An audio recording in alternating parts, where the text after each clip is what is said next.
Do you have the paperwork? Oh, you're bringing it. Okay. What's my day? 28.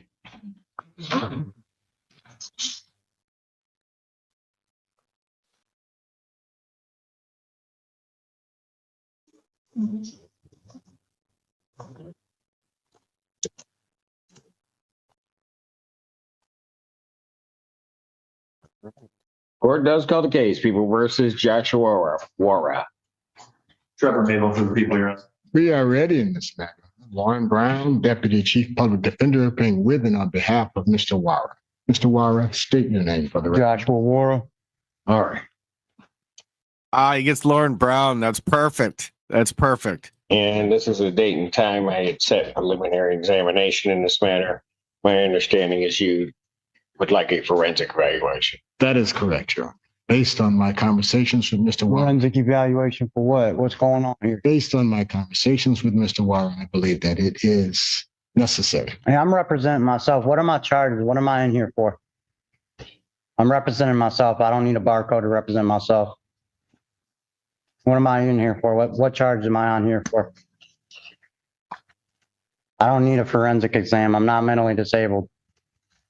I have ADHD and PTSD. I'm perfectly fine. I'm not on Social Security. Sir, you are before the court on a felony complaint that alleges that on or about, as I read to you before, October 15, 2025, location of South Main Street and East William Street in the city of Ann Arbor, Washtenaw County, state of Michigan, that you did fail to stop at the scene of an accident resulting in serious impairment or death. Individual. The guy was That is a perfectly fine. felony. That is a felony, punishable by up to 5 years incarceration and a $5,000 fine plus court costs. You do understand that, sir? I understand that. Thank you, Mr. Count two on that complaint alleges that on that same date and at that same location that you did commit a moving violation causing serious impairment of a bodily function. That's a misdemeanor, punishable by up to 93 days, $500 fine plus court costs. You understand that? Yeah, I understand that. All right. So that is what you are here for.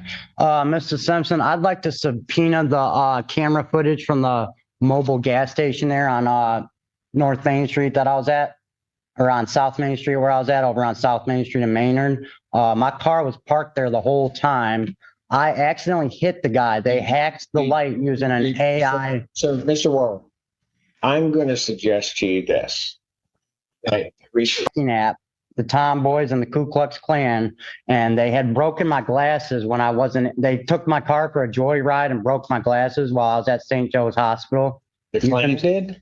Huh? Yeah, the Ku Klux Klan. You can subpoena video records, and I subpoena the security guards from St. Joe's Hospital, Trinity Hospital. That's one of the reasons why you have an attorney. Did you let them know that? No, I don't have an attorney. I told them I don't want anybody to represent. I said I'm representing myself. Yes. Is that what you want to do? Yes, I would like to do that. Sure. And I would like to subpoena the camera footage from the gas station. What the charges are, sir.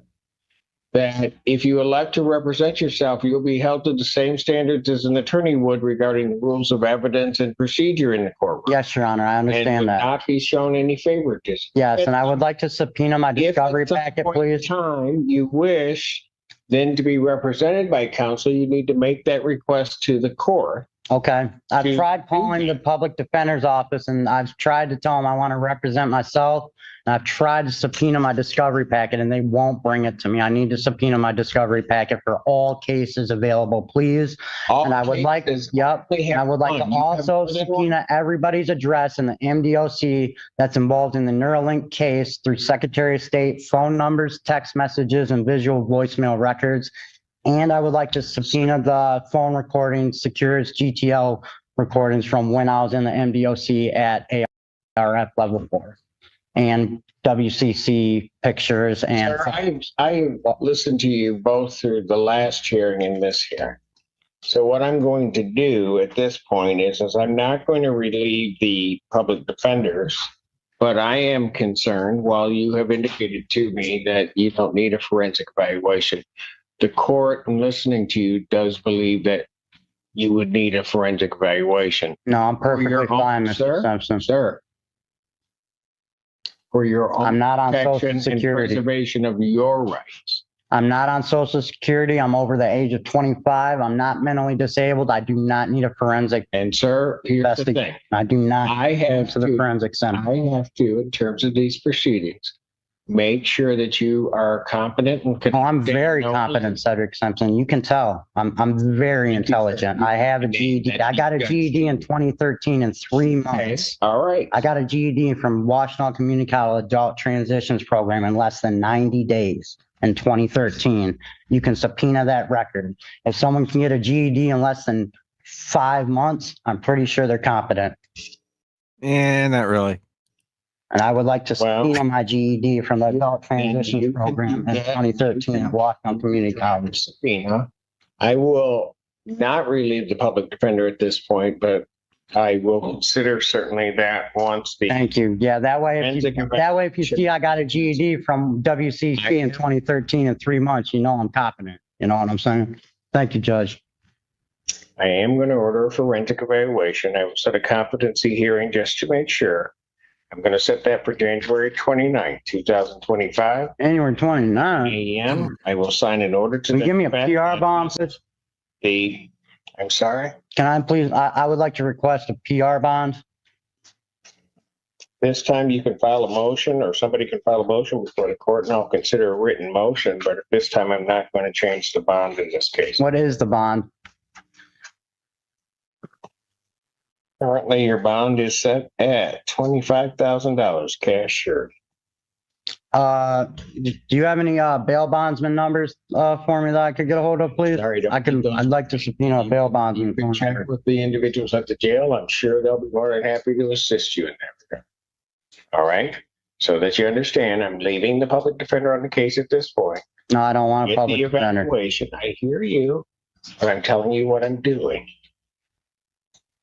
We will get the evaluation. I'd suggest that you be cooperative in that. You may be right and come back competent, and then we can get this proceeding moving even quicker. Not gonna come back now. I was gonna try it. Before we go off the record, Y'all corrupted it. Y'all fucked up, people. Y'all people fucked up. Y'all. Okay, keep moving. All right, been a pleasure. I'm Benjamin Franklin's son. Me too. I just want to. Because Paris is lovely in this one. I just want to address one thing, Your Honor, relating to the prosecutor's office's responsibility of providing discovery as we move forward in this case.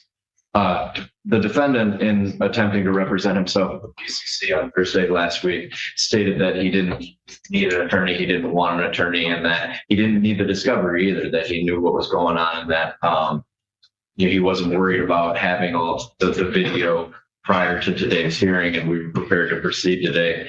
At the same time, under normal circumstances, we would be in the process of getting all of that video discovery to defense counsel that he referenced wanting today. He mentioned wanting the video at the intersection. My office is in the process of getting that hopefully before the weekend. And I'm looking for permission to provide discovery to Mr. Brown's office on this file moving forward. In response, Your Honor, as we are still on the case, I would ask that they provide discovery as they normally would. And then if in January, depending on what happens, then certainly that information can be tendered either if he's going to represent himself, which he may be entitled to do, then the public defender can turn it over to the prosecutors we have in other cases that supply directly to him. Understood. All right. Thank you.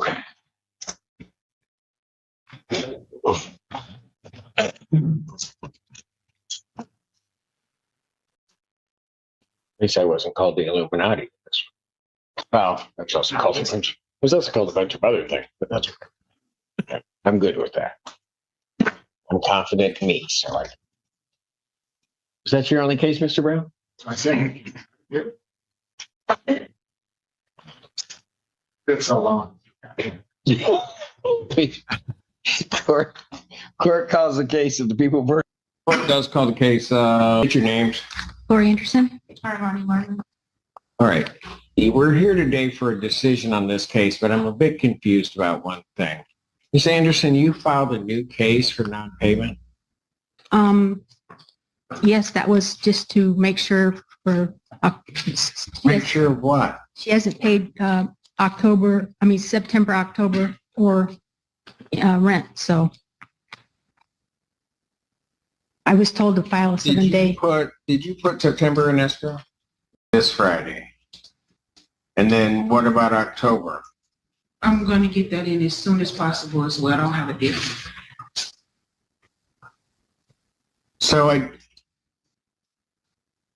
I thought I was supposed to. what? Sorry.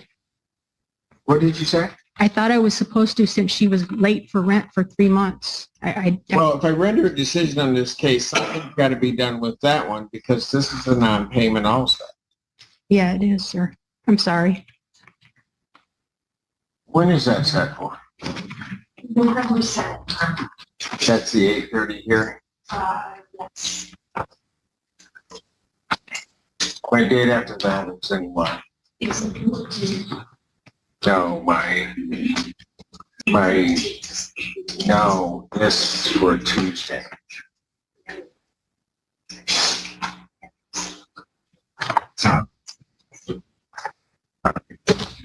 So here's what I'm going to do. That case, have you been served on that case, ma'am? A new one So yes, to come to court on the 7th? yes. All right. I don't know why that was done, but it's now caused a bit of confusion. It's procedure. Yes. I thought I was supposed to when it was late. I'm sorry if I made a mistake, but Well, there's an escrow order that's in this case. I mean, and you went through a whole hearing on this case. Yeah. And I'm going to render a decision, but that other case is outstanding. So what I'm going to do is I'm going to let that proceed on the 7th. I'm going to adjourn this case to my decision on this case to November 18th to allow that case to catch up because I don't want a stray case out there.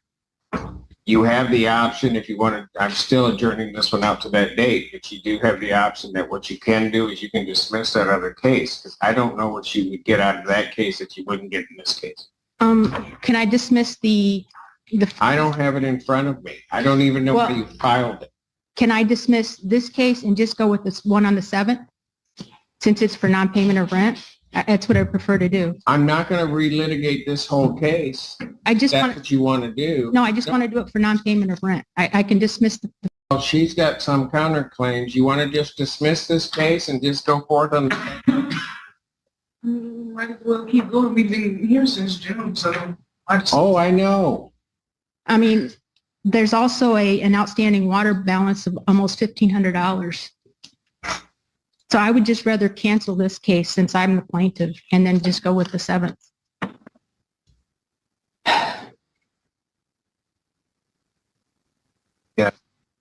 The water bill she mentioned, she took the water bill out of my name and paid it in full.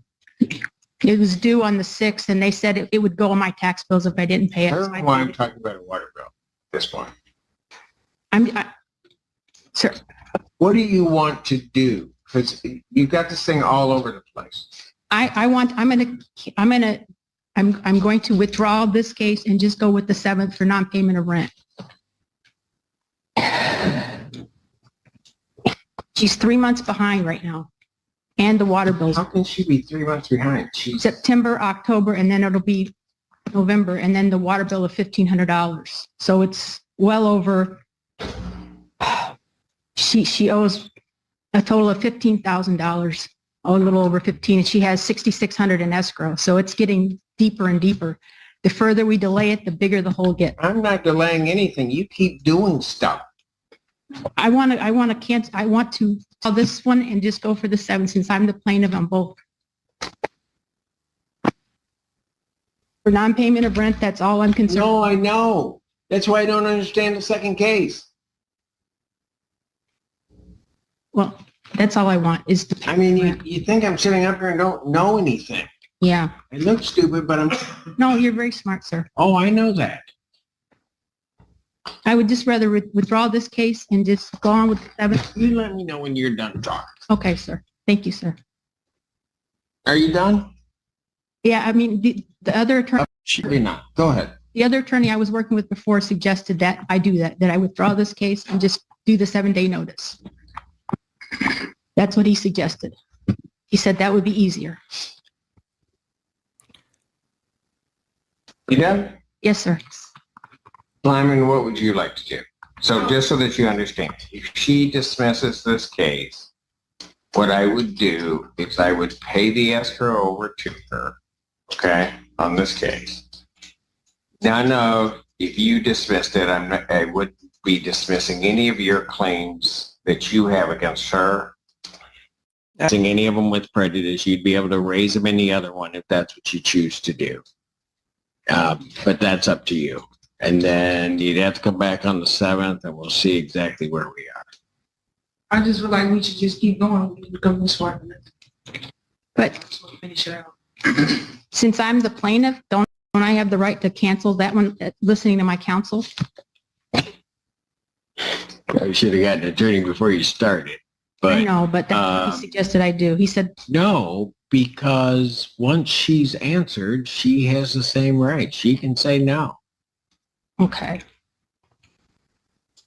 So if I cancel the one on the 7th, can we just be done with this today? Is that better?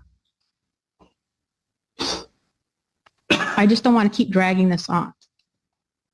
So if I just kill the one for the 7th and we just, Ma'am, I can't give you. well, that's what I want to do. as to, well, I don't have that case in front of me. It hasn't even been heard. It was filed. It was just for non-payment of rent, but since you said it overlaps this one, then let's just cancel that one and just do the non-payment of rent on That's this. what I'm going to do.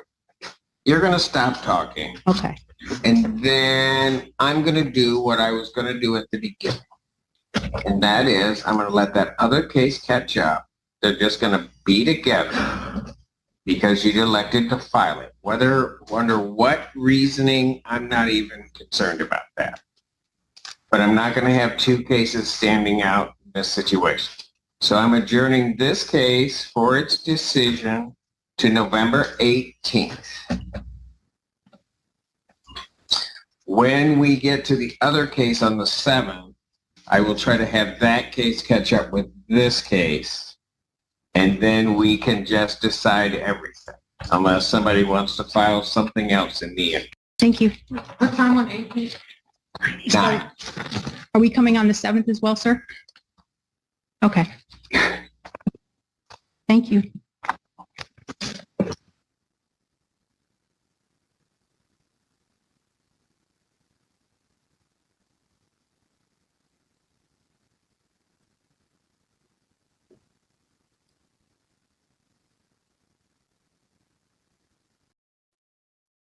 You're about to witness one of the most bizarre courtroom moments ever captured on camera.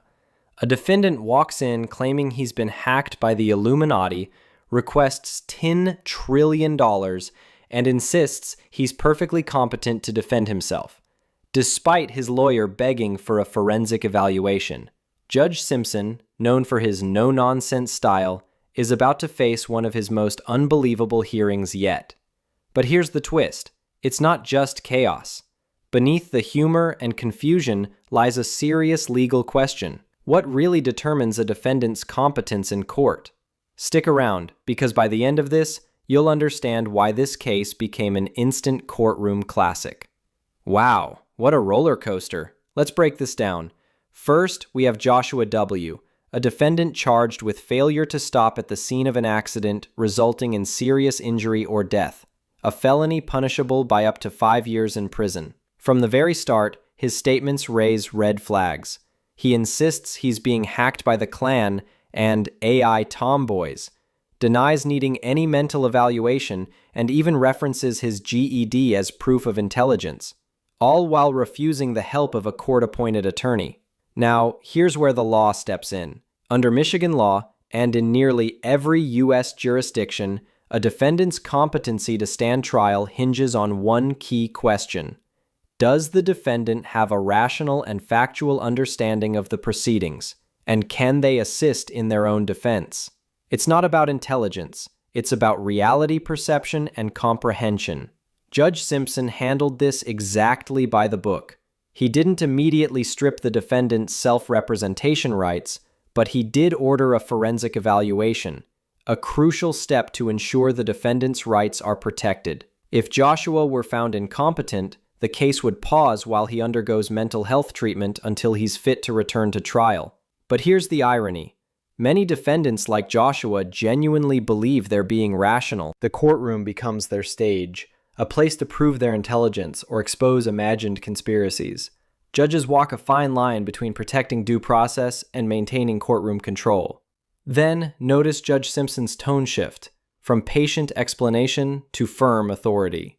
When Joshua begins listing subpoenas for gas station cameras, AI hacking apps, and the Neuralink case, Simpson keeps him grounded, repeatedly reminding him that courtroom rules still apply. That's classic judicial management, calm but commanding. And the $25,000 bond? That's not just random. It reflects the seriousness of the charge and the court's concern over the defendant's behavior. A judge must balance public safety with fairness, and given the defendant's instability, denying bond reduction was the safest legal choice. Then we transition into the landlord-tenant chaos, a case that feels like it belongs on reality TV. The landlord files multiple cases for non-payment, while the tenant files counterclaims. Confusion everywhere, and Judge Simpson again steps in to restore order. He delays his ruling not out of leniency, but to avoid conflicting judgments. Procedurally, that's smart judicial management. Frustrating, but strategic. Through all this madness, one thing stands out: Judge Simpson's patience and restraint. He's seen it all, from defendants claiming Illuminati conspiracies to landlords filing duplicate lawsuits, and he never loses composure. That balance of humor, control, and professionalism is why he's become one of the internet's favorite courtroom personalities. So what can we take away from this? Competency isn't about how smart you are. It's about whether you can participate in your own defense logically. The courtroom isn't a stage for conspiracy. It's where logic, evidence, and law prevail. And most importantly, patience from the bench can turn even the wildest hearings into teachable moments. Now, here's a question for you. Do you think the judge was right to order a mental evaluation, or should he have let the defendant represent himself and face the consequences? Drop your thoughts in the comments. We'd love to know what you think.